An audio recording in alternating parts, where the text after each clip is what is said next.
하나님을 기쁘시게 하는 삶이라는 주제로 말씀을 전하겠습니다. 자, 어제는 하나님을 슬프게 하는 삶에 대해서 말씀을 전했죠. 그게 뭐였어요? 영적인 간음. 그죠? 하나님, 우리의 좋은 신랑 대신 남편 대신 하나님만 바라보고 하나님만 생각하고 하나님을 사랑하면서 살아야 되는데, 인간들이 자꾸 어떻게 해요? 세상을 바라보고 돈을 바라보고, 그래서 하나님보다 돈도 사랑하고 하나님보다 세상도 사랑하고, 그렇게 살아가는 사람들을 향하여 야고보가 뭐라 그랬어요? 예? 간음한 여인들아, 그렇게 말했죠. 간음한 여인들아.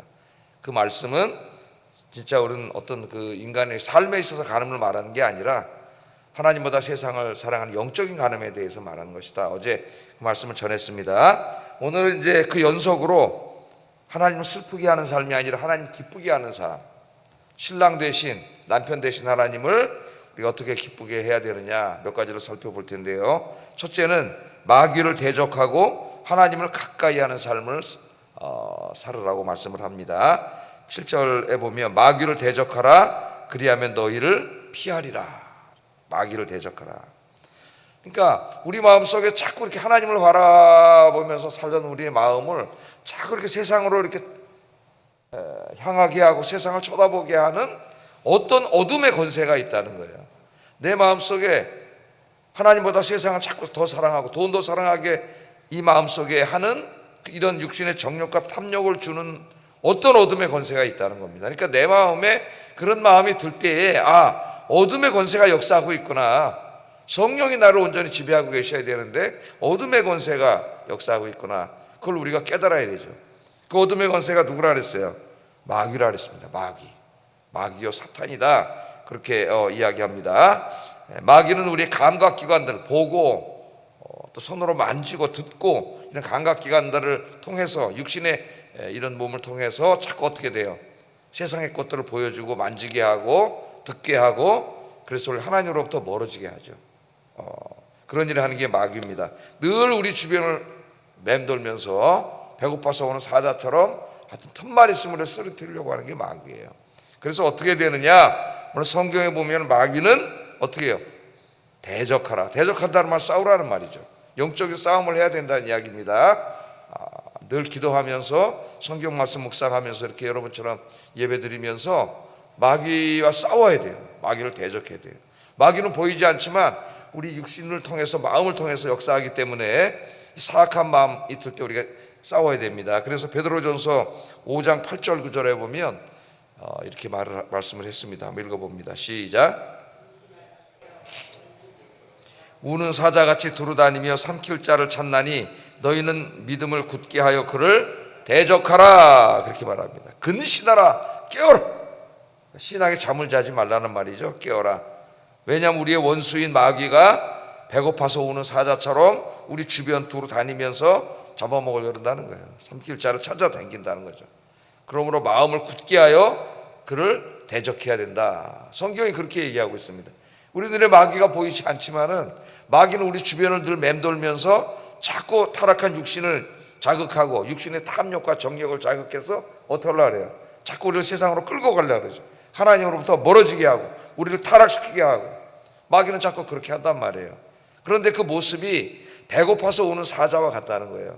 그러니까 우리는 안 보이지만은 하나님은 보이시는 거죠. 영적인 존재인 이 마귀가 눈이 시뻘게 가지고 택하신 백성들을 쓰러뜨리려고 주변을 어슬렁거리는데 그 모습이 며칠 굶은 사자 같다는 겁니다. 여러분, 며칠 굶은 사자한테 걸리면 바로 잡혀먹죠.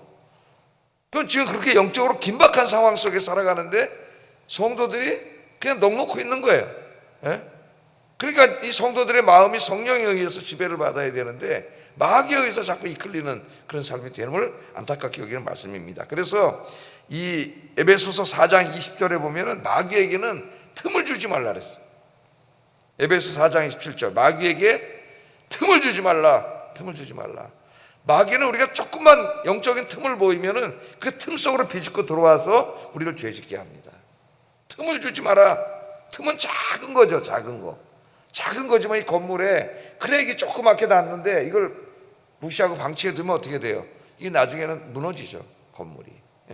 작은 틈이 다 무너뜨리는 거예요. 근데 마귀는 작은 틈만 보여도 들어오는 거예요. 가장 이 틈을 우리가 보여줄 때가 언제냐면은 기도 안 할 때입니다. 기도 안 할 때. 여러분 이렇게 새벽에 나오셔서 매일 아침에 기도할 때는 틈이 보이지가 않는데, 예? 기도하지 않으면 어떻게 돼요? 틈이 보이기 시작하는 거예요.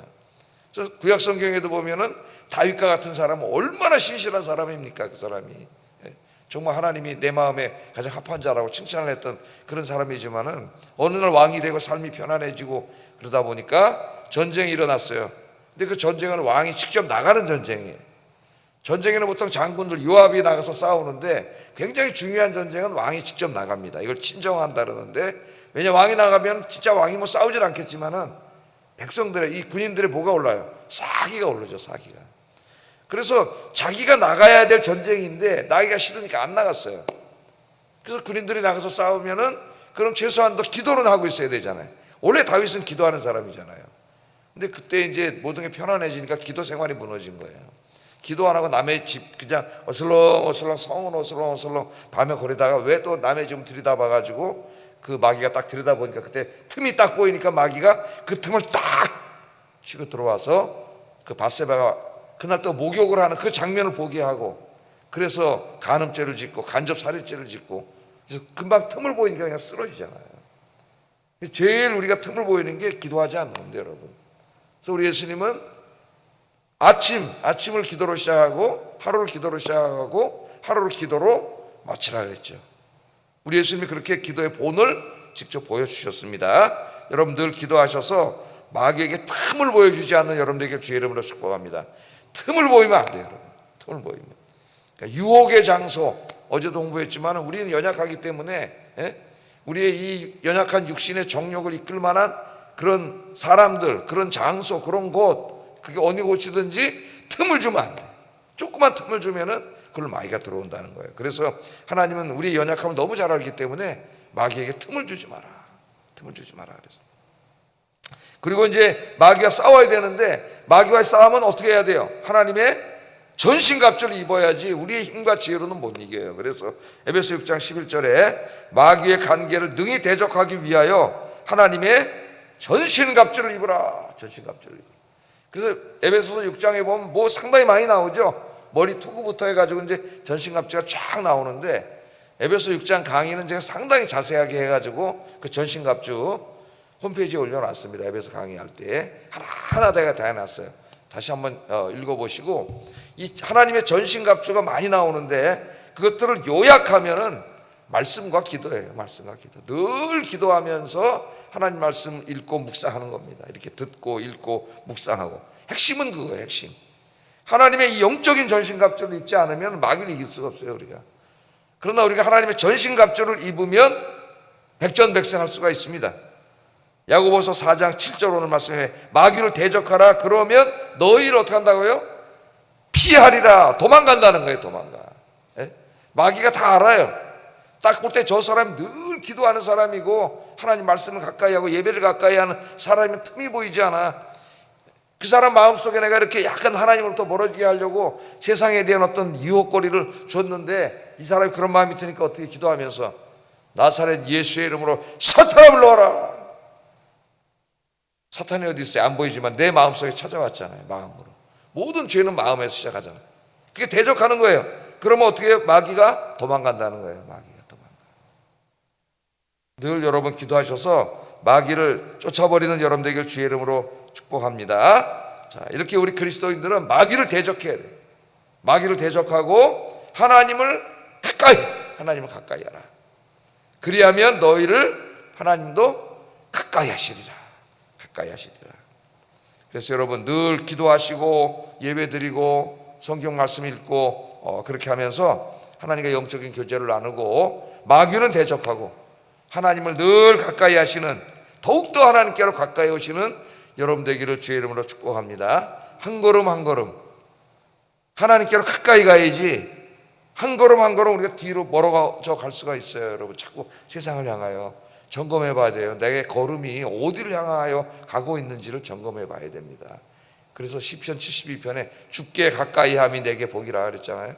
내 인생에 어떤 일이 벌어지느냐, 그 객관적인 사실이 중요한 게 아니라 그 벌어진 일 때문에 내가 하나님께로 가까이 가고 있느냐 아니면 멀어지고 있느냐가 중요한 거예요. 멀어지고 있느냐. 그 일이 힘들고 실패고 고난의 일이라 할지라도 그 고난 때문에 내가 하나님께로 가까이 가고 있다면 그건 하나님의 복이에요. 하나님 주신 복이에요. 그러나 내가 성공하고 돈을 많이 벌고 세상에서 잘 나가게 되고 막 이러는데 그 나의 성공 때문에 돈 때문에 내가 자꾸 하나님으로부터 멀어져 가고 있다면은 하나님의 복이 아니에요.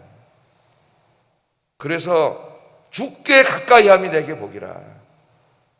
여러분 이렇게 한 걸음 한 걸음 새벽에 오신 여러분들은 뭐 날마다 하나님께로 한 걸음씩 가시는 분들인데 더욱더 날마다 가까이 가시는 여러분 되기를 주의 이름으로 축복합니다. 그러다 보니까 오늘 하나님 딱 만나가지고 하나님 품에 안기는 거죠. 자, 이렇게 마귀를 대적하고 하나님을 가까이 할 때에 하나님 기뻐하시고, 두 번째 하나님을 기쁘게 하는 삶은 몸과 마음을 깨끗하게 하는 삶을 사는 거예요. 8절 읽어보겠습니다. 시작. 죄인들아 손을 깨끗이 하라. 두 마음을 품은 자들아 마음을 성결하게 하라. 성결하게 하라. 자, 손을 깨끗이 하라 그렇게 말합니다. 손을 깨끗이 하고 마음을 정결하게 하라. 이 말씀은 제사장 전승을 반영하는 말씀이에요.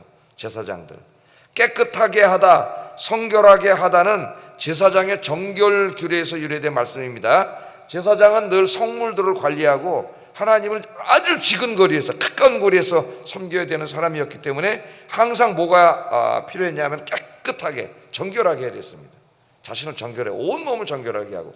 그래서 그 성막 앞에 뭐가 있어요? 물두멍이 있잖아요. 바다가 있고 제사장 씻는 곳이잖아요.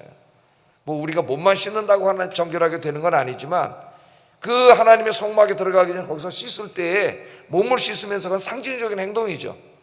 뭐가 깨끗해지는 거예요? 우리 죄를 씻는 거죠. 제사장도 하나님 전에 가까이 가려면 회개하고 들어가야 돼요. 그렇게 깨끗하게 씻어야 하나님 전에 들어갈 수가 있는 겁니다. 하나님이 거룩하신 분이기 때문에. 그래서 여기는 제사장 용어에서 나온 말이에요. 손을 깨끗이 하고 이 마음을 성결하게 해야 된다는 것은 제사장 용어입니다. 그런데 이게 시간이 지나면서 제사장의 정결 규례가 도덕적 영적 의미를 갖게 돼요. 도덕적 영적 의미. 손을 깨끗하게 하라는 말씀은 행위의 문제이고 마음을 성결하라고 하는 것은 행위를 일으키는 근본 마음의 문제입니다. 마음의 문제. 야고보서 우리가 이제까지 공부해 왔지만 어떤 행위에 대해 말이나 시기심이나 이걸 얘기할 때에 그걸로 끝나지 않고 항상 뭘 얘기해요? 그 죄악된 말과 시기심을 일으키는 근본에 대해서 항상 이야기하자. 그게 뭐예요? 육신의 정욕이고 그 육신의 정욕을 주는 더 근본 뿌리를 자꾸 올라가면 거기 누가 있어요? 마귀가 있는 거죠. 마귀. 그렇게 가르치지 않습니까? 그래서 이게 도덕적 영적 의미를 갖게 되고 우리는 하나님과 함께하는 사람이므로 그리스도인들은 항상 깨끗한 손과 성결한 마음을 가져야 된다. 그러니까 우리의 이 도덕적으로 영적으로 항상 하나님 앞에 깨끗해야 된다. 깨끗해야 된다. 그런데 세상에 가늠한 여인들은 몸을 더럽히는 것이죠. 어제 공부한 것처럼. 그래서 늘 주님 앞에 항상 기도하고 말씀 묵상하면서 자신의 몸과 마음을 깨끗하고 성결하게 하시는 저와 여러분 되기를 주의 이름으로 축복합니다. 세 번째 하나님을 기쁘게 하는 삶은 애통하는 삶이, 슬퍼하며 애통하는 삶이라 그랬습니다. 슬퍼하며 애통하는 삶. 9절 읽어보겠습니다. 시작. 너희 즐거움을 근심으로 바꿀지어다 그렇게 말합니다. 자, 아까 손을 깨끗이 하라, 마음을 성결하게 하라, 이건 제사장의 언어라면 오늘 여기 슬퍼하고 애통하라는 선지자의 용어예요. 선지자의 용어. 한 번은 제사장의 용어로 얘기하고 한 번은 선지자의 용어로 얘기합니다. 선지자들이 누구예요? 뭐 하는 사람들이에요? 하나님의 말씀을 전파하는 것이죠. 하나님의 말씀을 있는 그대로 전파하는 하나님의 입입니다. 입. 그래서 예레미야에게 하나님이 뭐라 그러셨어요? 네가 내 입이 되게 하리라. 그래서 선지자는 자기 말하면 안 돼요. 하나님의 입이기 때문에 하나님 주신 말씀만 얘기해야 됩니다. 하나님의 말씀. 오늘 목회자들도 하나님의 입인데 근데 우리는 성경만 읽는 게 아니라 설교를 해요. 설교를 하면 연구를 하고 준비를 해야 되는데 자칫 잘못하면 실수를 할 수가 있습니다. 그래서 열심히 준비하고 공부하고 연구를 해야 되는 거예요. 목사 그렇게 안 하는 사람은 죄예요. 죄. 하나님 앞에. 자, 그래서 이 선지자들이 하나님 말씀 증거하는데 그래도 회개하지 않아요.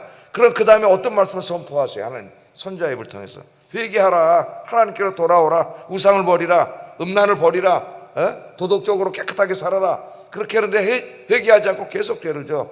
그럼 그 다음 무슨 메시지가 나와요? 하나님의 심판의 메시지가 나오죠. 경고의 메시지. 예레미야서를 읽으면 경고의 메시지가 나오잖아요. 이스라엘이 자기 조국 예루살렘이 망하게 생겼어. 이제 바벨론 군대가 쳐들어와. 하나님의 심판이에요. 다 불타고 망하게 생겼어요. 예레미야는 그걸 압니다. 선지자로서 하나님 가르쳐 주셨기 때문에. 그때 예레미야가 어떻게 해요? 예루살렘 성을 보면서 울잖아요. 울면서 기도하잖아요. 그게 바로 뭐예요? 슬퍼하고 애통하는 거예요.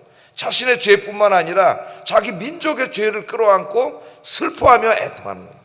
슬퍼하며 애통하는 거예요. 네 웃음을 애통으로, 너의 즐거움을 근심으로 바꿀지어다. 지금 죄를 져가지고 하나님의 심판이 요 바로 머리 위에 와 있는데 그것도 모르고 웃고 떠들고 술 마시고 세상을 즐기고 그렇게 살고 있어요. 근데 예레미야는 그걸 알잖아요. 하나님 심판이 와 있다는 거를. 지금 울면서 통곡하면서 하나님 앞에 회개해야 되는데 그걸 알지 못한 어리석은 인간들이 먹고 마시고 즐기고 세상을 즐기고 살고 있다. 그 모습을 보면서 예레미야가 애통하며 슬퍼하는 것. 그 선지자의 애통과 슬픔, 그걸 하라는 겁니다. 지금 야고보가 자기 교인들에게. 지금 어떻게 하고 있어요? 세상에 가늠하고 있잖아요. 세상을 즐기고 있잖아요. 세상의 쾌락과 즐거움을 추구하며 살고 있잖아요. 희덕거리며 웃고 즐기고 살고 있잖아요.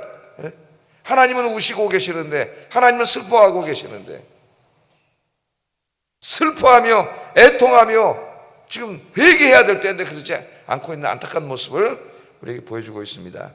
그래서 신약 성경에서 보면 예수님도 예루살렘 성을 보시고 어떻게 하셨어요? 누가복음에 보면 우셨죠. 예루살렘 성은 뭐 우셨어요? 조금 있으면 저 예루살렘에 하나님의 심판이 임하는데 지금 웃고 떠들고 잔치하고 세상을 즐기고 술 마시고 놀고 희낙낙할 때가 아닌데 지금은 하나님 앞에 울고 애통해야 될 때인데 그러지 못하고 있는 그들의 모습을 보면서 예수님이 우셨잖아요. 예수님 누구세요? 그분이 하나님이세요. 하나님은 그들의 안타까운 모습을 보고 울고 계시는데 그 어리석은 자들은 웃고 떠들고 있는 거예요. 그래서 우리 예수님이 뭐라 그러냐면 애통하는 자가 복이 있다. 애통하는 자. 기독교인은 뭐 그냥 맨날 울고 슬프고 막 우울하고 그렇게 살라는 말씀이 아니죠.